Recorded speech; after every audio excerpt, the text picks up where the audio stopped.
দীর্ঘ ১২ বছর সংসার করার পর ২ সন্তানকে রেখে চলে গেল স্বামী অন্য আরেকজনের হাত ধরে।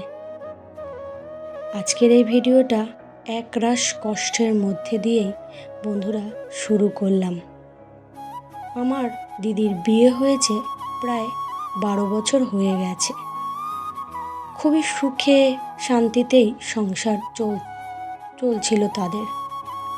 হঠাৎ তাদের সংসারে এইভাবে যে অন্ধকার নেমে আসবে আমি ভাবতেই পারিনি। এই ঘটনাটা শোনার পর যেন আজ আমার একদম মনটা ভালো নেই। সকালে খুব মন খারাপ নিয়েই কাজকর্ম শুরু করেছি। সারা রাত কান্নাকাটি করার পর আজ আর সকালটা একদমই ভালো লাগছে না। তাও শত কষ্টের মধ্যে দিয়েও ভিডিওটা করেছি। ভিডিও না করলে তোমাদের সাথে শেয়ার করব কি করে আমার এই মনের কষ্টের কথা। আমিও তো থাকি শ্বশুর বাড়িতে। আজকে আমার দিদির এই ঘটনা যদি বেশি একটা বলি তারাও কিন্তু আমাকে ভালো চোখে নেবে না। আমার দিদির কষ্টটা যেন আমার বুক ফেটে কান্না চলে আসছে। কি বলবো বন্ধুরা, আমার দিদি পুরো সম্পূর্ণ ভেঙে পড়েছে। ওর বেঁচে থাকা সেই বট গাছটা আজ অন্য কারোর হয়ে গেছে, যেন ও একদম নিঃস্ব হয়ে গেছে। বেশ কয়েকদিন ভালোই চলছিল ওদের, এই ১২টা বছর খুব সুন্দরই কাটে। কিন্তু হঠাৎ একদিন আমার জামাইবাবু প্রচণ্ড পরিমাণে দিদির সঙ্গে অশান্তি করে। তার নাকি আমার দিদিকে আর ভালো লাগছে না। আমার দিদি কারণ জানতে চায় যে তুমি কেন আমার সাথে সংসার করতে চাইছো না, কেন অন্যের হাত ধরে চলে যাচ্ছ, তোমার ২টো সন্তান। আমার দিদিরও একটা ছেলে একটা মেয়ে, খুব সুখের সংসার। তখন আমার জামাইবাবু বলে তোমাকে আমার আর ভালো লাগছে না, আমি অন্য একজনকে পছন্দ করেছি। তা আমার দিদি অনেক বোঝানোর চেষ্টা করেছে, বেশ কয়েকটা দিনও বেশ ভালোই ছিল। হঠাৎ একদিন আমার দিদি দরজা খুলেই দেখে তার সতীন তার ঘরের দুয়ারে। তড়িঘড়ি করে আমার দিদি কী করবে, সর্বহারার মতন ছুটলো থানায়। থানায় গিয়ে জানানোর পর থানার পুলিশের লোকেদের কাছে আমার জামাইবাবুকে ডেকে পাঠায় এবং আমার দিদির সতীনকেও। আমার দিদিও যথারীতি সেখানে যায় এবং পুলিশ যখন আমার জামাইবাবুর কাছে জানতে চায় যে তুমি কাকে রাখতে চাও আর কাকে ছেড়ে দিতে চাও, তখন আমার জামাইবাবু জানায় যে আমার প্রথম স্ত্রীকে আমি সম্পূর্ণ ছেড়ে দেব, আমি এই দ্বিতীয় স্ত্রী নিয়েই সুন্দর সংসার করব। তখন আমার দিদি সম্পূর্ণ ভেঙে পড়ে। বন্ধুরা কি বলবো, আমি ভয়েস ওভার দিচ্ছি, আমার যেন বুকটা ফেটে যাচ্ছে। আমার দিদির কষ্ট আমি যেন সহ্য করতে পারছি না। স্বামী মরে গেলে যেমন সর্বহারা হয়ে যায়, তেমন যেন আমার দিদি আজ হয়ে গেছে। ওর কোনো দিক বিদিক জ্ঞান নেই, ও পাগলের মতন অবস্থায় একেবারে উন্মাদ হয়ে উঠেছে। সন্তানগুলোর মুখের দিকে তাকিয়েও ওর বাবা একবারের জন্য ভাবলো না যে এরকম যদি আমি করি আমার ছেলে মেয়েগুলোর কী হবে। সব দায়িত্ব আজ আমার দিদির কাছে দিয়ে সে চলে গেল অন্যের কাছে। কিভাবে পারলো? সকালবেলা উঠেছি, অনেকটা বেলা হয়ে গেছে। আজকে সপ্তাহ শুরু, কিন্তু দিনটা আমার কাছে যেন একদমই ভালো লাগছে না। এই কয়দিন আগেও দিদিবাড়ি থেকে বেরিয়ে এসেছি, ওর শাশুড়ি মারা গেছিলো তখন।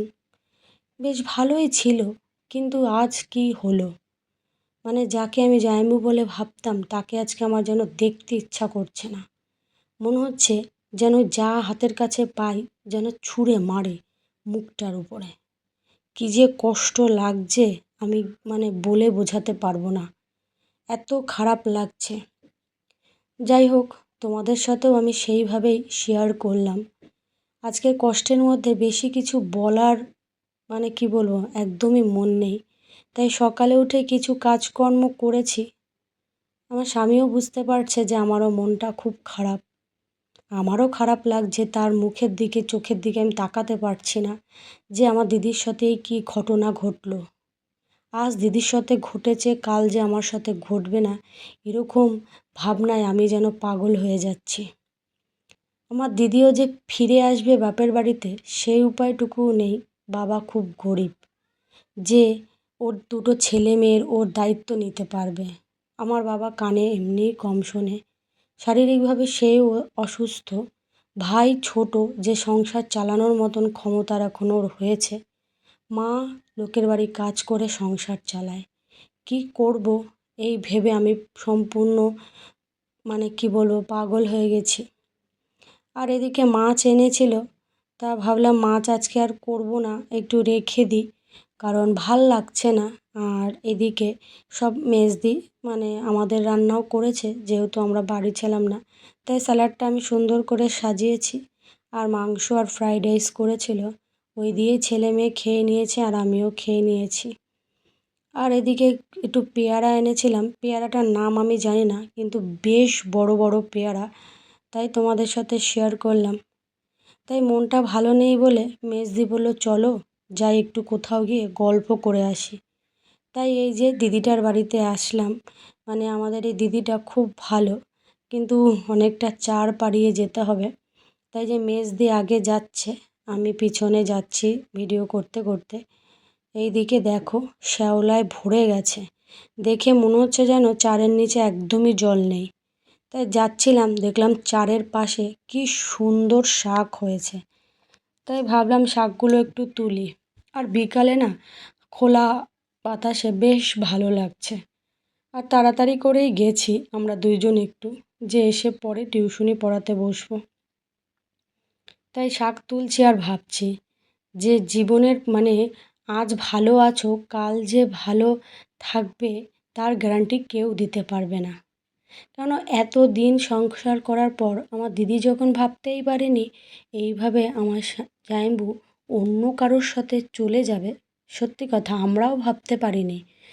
বিশ্বাস করো বন্ধুরা, জামাইবুকে দেখে আমি কোনো দিন এরকম মানসিকতা আমার মাথায় আসেইনি। আর এদিকে আমিও শাক তুলছিলাম, মানে আর বলছিলাম মেজদি থাক, ভিডিও করতে হবে না। ভিডিওটা মেজদিই করেছে, বললো না তোলো। আর সেও আমাকে ভুলাতে চাইছে, যে এরকম দুঃখজনক পরিস্থিতি সব ভুলে যাও, একটু আনন্দে ফিরে আসো। আসলে আমাদের বাড়িতে সবথেকে বেশি আনন্দটা আমিই করি। আজকে এতটা মন খারাপ নিয়ে বসে আছি তো তাদেরও ভালো লাগছে না। তাই মেজদি বললো দাও আমিও তোমার ভিডিও করে দিই। আমিও দিলাম করতে। আর দেখতেই পাচ্ছ বিকেল হয়ে গেছে। বিকেলবেলার দিকটাতে আমরা দুজনে গেছিলাম, আমার হাজব্যান্ডও গেছিলো। সেও আমাকে এই দুঃখটাকে ভুলিয়ে দিতে চাইছে, কিন্তু জানি না আমার দিদির দুঃখ কে ভোলাবে। দিদির দুঃখটা আদৌ দিদি কোনো দিন ভুলতে পারবে না কি কী করবে, মানে বোঝা বড় মুশকিল। আপাতত জামাইবু রয়েছে, সেই মেয়েকেও তার বাড়ি পাঠিয়ে দেওয়া হয়েছে। সে কিন্তু একটা মেয়ে না, সেও একটা বউ, অন্য একজনের সংসার ভেঙে এসেছে, তাকে অন্য জায়গা পাঠিয়ে দেওয়া হয়েছে। আপাতত জানি না, এখনও কোনো খবর আসেনি। আর এদিকে যে আমার মেজো জা সকালবেলা কেনাকাটি করেছিল, তাই বলল দেখো জামা প্যান্টগুলো কেমন হয়েছে।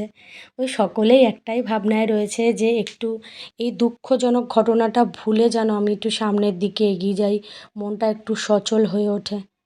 তাই জন্য গিয়ে দেখছিলাম, ভালোই হয়েছে, জামা কাপড় সস্তায় পেয়েছে। তাই খারাপ লাগছিল, তাই ভাবলাম পুকুর পাড়টা নির্জন, যাই একটু নির্জন জায়গায় গিয়ে বসি। আর এই মাছগুলোকে যেই মুড়ি দিয়েছি বন্ধুরা, পুরো যেন আমার দিকে তেড়ে এসেছে। দেখো কীভাবে মাথা উঁচু করে করে খাচ্ছে। অনেক বড় বড় পাঙাশ মাছে পুরো ভরে গেছে আমাদের এই পুকুর।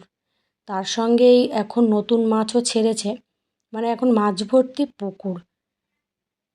বেশ ভালোই লাগে, আর কষ্টও লাগছে, খুব খারাপও লাগছে। তাই ভাবলাম নিরিবিলি এখানে একটু বসি, মনটাও একা থাকলে একটু শান্ত হয়ে যাবে। যাই হোক বন্ধুরা, আজকে এই কষ্টের ভিডিওটা তোমাদের সাথে শেয়ার করেছি। জানি না তোমরা কে কী ভাববে, আর কোনো কথায় যদি ভুল হয় অবশ্যই ক্ষমা করে দিও। আর নতুন বন্ধু যারা এই ভিডিওটা দেখছো, একটু আমাকে সাবস্ক্রাইব করে আমার পাশে থেকো। আর পুরনো বন্ধুদের জন্য রইল আমার তরফ থেকে অনেক অনেক ভালোবাসা। তোমরা যেভাবে আমার পাশে রয়েছো ঠিক সেভাবেই আমার পাশে থেকো। আর তোমাদের ভালোবাসা ছাড়া আমি কিছুই না। আজকের মতন টাটা।